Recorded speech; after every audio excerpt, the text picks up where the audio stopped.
Welcome to the SoberQ podcast. Hey, my name is Spencer. I'm an alcoholic. The question is, what solution are we offering to newcomers? Coming around AA for as long as I did, I thought the solution was just something that happened by what I now know as spontaneous combustion, or what I thought was spontaneous combustion. It would just happen. One day I would just not want to do anything anymore. I wouldn't want to drink or do any other outside issues.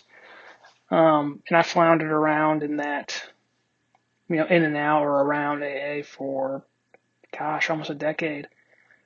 But what I'd finally realized after this time was I had always heard relapse as part of recovery.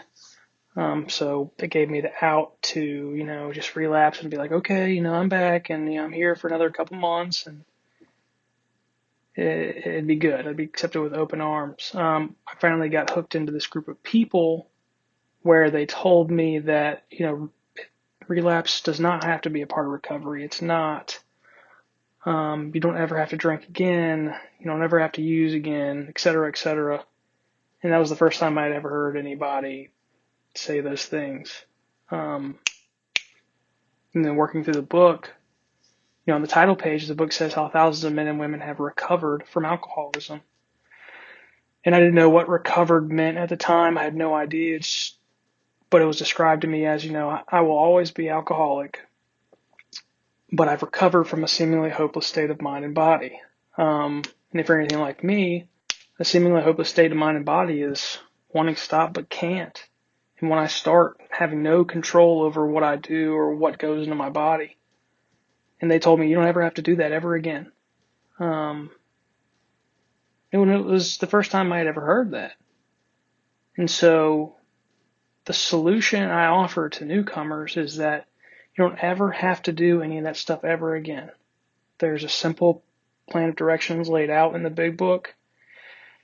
And while it seems crazily insane to do, a week, 2 weeks, 2 days, an hour sober, the more I devote myself to this process, the better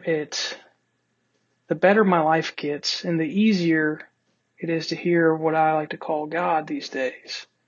I didn't think, whenever I completed a third step prayer that God was actually going to take care of everything that he did. I didn't think, the fourth and fifth step really meant anything until I actually sat down and did it honestly and thoroughly and open-minded.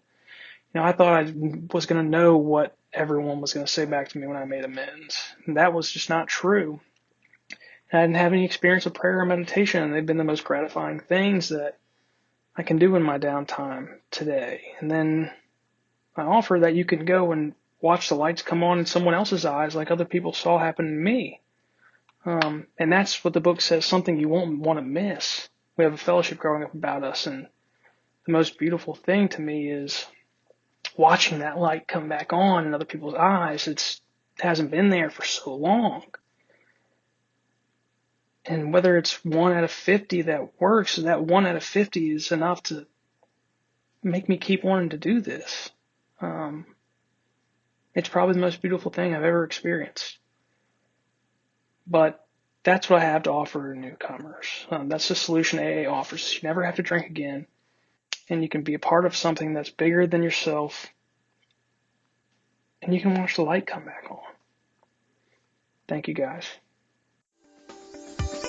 If you would like to share your experience on a recovery question, visit the SoberQ podcast website at soberq.com.